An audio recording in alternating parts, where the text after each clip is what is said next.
በሰሙነ ሕማማት ወቅት ማድረግ የሌለብን 10 ነገሮች። በዚህ ቪዲዮ በሰሙነ ሕማማት ወቅት ማድረግ የሌሉብን ነገሮች ከነ ምክንያታቸው የምንረዳበት ነው። ይህ ቪዲዮ ሼር በማድረግ ለሚቻላችሁ ሰዎች በሙሉ አድርሱ። ሰሙነ ሕማማት ምንድን ነው? ቅድስት ቤተክርስቲያናችን ከትንሣኤው በፊት ያለውን ሳምንት ሰሙነ ሕማማት በማለት ታስቦ ይውላል። ሕማማት ማለት በራሱ ሐመ ታመመ ከሚለው የግዕዝ ግስ የወጣ ሲሆን የጌታችን የመድኃኒታችን ኢየሱስ ክርስቶስ ሕማሙንና ሞቱን የሚዘከረበት ሳምንት ነው። ከእሁድ ማለትም ከሆሳዕና እስከ ትንሣኤ በዓሉ ባሉት ቀናት ጌታችን ለመያዝ አይሁድ የመከሩበትና ምክራቸውንም ያጸኑበት፣ የተማማሉበት፣ ጌታችን የያዙበትና የገረፉበት እንዲሁም ደግሞ በዕለተ ዓርብ በቀራንዮ የሰቀሉበት ሳምንት ነው። በዚህ በሰሙነ ሕማማት ወቅት 3 ነገሮችን እናስባለን። አንደኛ፣ ጌታችን መድኃኒታችን ኢየሱስ ክርስቶስ ስለኛ ብሎ የተቀበላቸውን መከራዎችና እሱ ላይ የደረሰበትን ሕማምና መከራ የምናስብበት ወቅት ነው። ሁለተኛ፣ የዓመተ ፍዳ ወይንም የዓመተ ኩነኔ ዘመን ሰዎችን የምናስታውስበት ነው። ሰዎች ምንም አይነት የጽድቅ ሥራ ቢሰሩ ወደ ጨለማው ወይም ወደ ሲኦል የሚወርዱበትን ያንን ክፉ ዘመን ለማስታወስ ነው። ትንቢተ ኢሳይያስ ምዕራፍ 64 ከቁጥር 6 ላይ ነቢዩ ኢሳይያስ ሲናገር ጽድቃችን የመርገም ጨርቅ ሆነ ይለናል። ማለትም አዳም እስከ ጌታችን መድኃኒታችን ኢየሱስ ክርስቶስ ስቅለት ድረስ የነበሩትን ነፍሳት በሲኦል የሚቆዩበትን ያንን የ5500 ዓመት ዘመን የኩነኔ ዘመን መታሰቢያ ነው። ሶስተኛ፣ የራሳችንን ኃጢአትና በደል እያሰብን ጌታችን ምሕረቱን እንዲሰጠንና ይቅርታውን እንዲያድለን ማረን እያልን የምንጾምበት ወቅት ነው። በሰሙነ ሕማማት ወቅት ማድረግ የሌሉብን ነገሮች ምንድናቸው? አንደኛ፣ ቅዳሴ አይቀደስም። ይህንን የዓመተ ፍዳ በማሰብ በቤተ ክርስቲያናችን ሥርዓት መሠረት በሰሙነ ሕማማት ከጸሎተ ሐሙስ በስተቀር ቅዳሴ አይቀደስም። ምክንያቱ ደግሞ በዚያ በኩነኔ ዘመን ሥርዓተ ቅዳሴ አለመኖሩ ነው። ሁለተኛ፣ መስቀል መሳለም አይቻልም። ለምን መስቀል መሳለም አይቻልም ካልን በሰሙነ ሕማማት ወቅት ከሰኞ እስከ ዓርብ ያሉትን ቀናት የዓመተ ፍዳ መታሰቢያ ጊዜያት ናቸው። ከዚህ በተጨማሪ ሰላም ያገኘነው ከክርስቶስ በኋላ ስለሆነና የመስቀልን ኃያልነት የተረዳነው ከስቅለቱ በኋላ ስለሆነ ነው። መስቀል ክርስቶስ ተሰቅሎበት የሰላማችን አርማ፣ የድህነታችን ምልክት ከማድረጉ በፊት መስቀል የወንጀለኞች መቅጫ በመሆኑም ነው። ሶስተኛ፣ ማማተብ አይፈቀድም። እዚህ ላይ ልብ ልንለው የሚገባው ነገር ቃሉን ብቻ ወይንም ደግሞ በስመ አብ ወወልድ ወመንፈስ ቅዱስ ብለን ቃሉን መጥራት ይቻላል።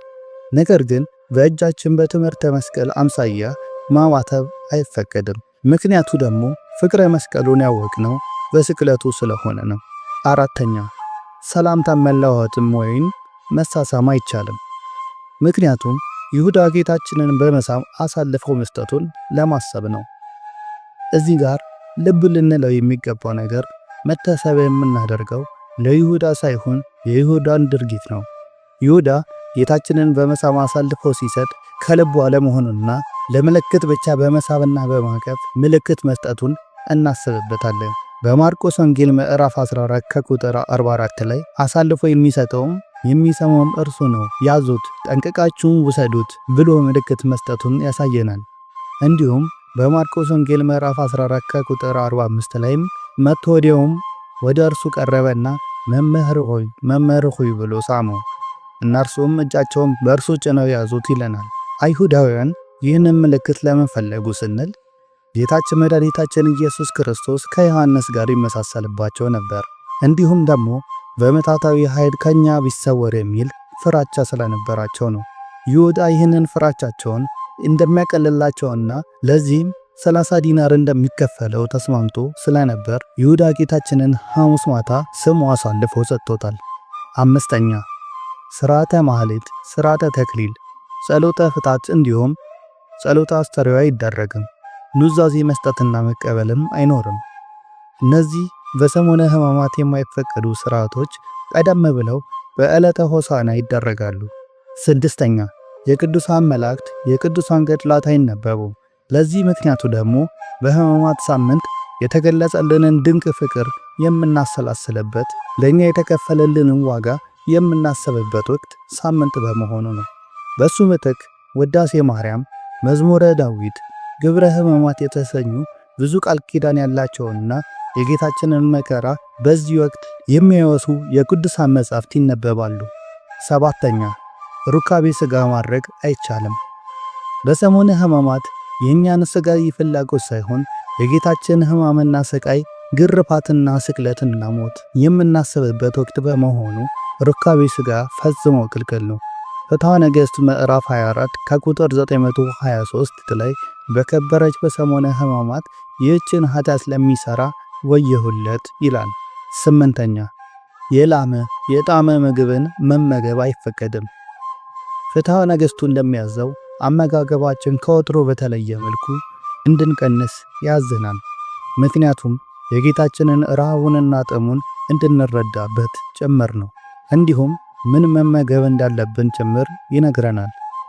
ፍትሐ ነገሥት ምዕራፍ 15 ከቁጥር 578 ላይ ጨው ያለበት ቂጣ እንድንበላና የእግዚአብሔርን ውሃ እንድንጠጣ ያዘናል።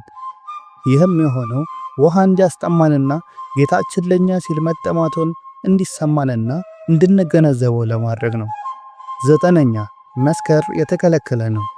መጠጥ የመጠጣት ልምድ ያለብን ሰዎች በዚህ ጊዜ መጠጣት እንደማይገባን ፍትሐ ነገሥት ላይ ተቀምጦልናል። በዚህ ወቅት ከወይን ከሥጋ ተለዩ በማለት በጸሎት እንድንመለስ ያዘናል። አስረኛ ጌጣጌጥና መኳኳል አይፈቀድም።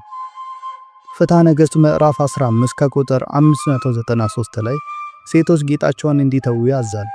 ጥቁር በመልበስ ሐዘን ላይ መሆናችንን ለማስታወስና የጌታችንን መከራ ለመግለጽ ነው። በዚህ በሰሙነ ሕማማት የሚከተሉትን ነገሮች ከወዲሁ በማወቅ በጾም በጸሎት እንድንበረታ እግዚአብሔር ከሁላችን ጋር ይሁን። ወስብሐት ለእግዚአብሔር።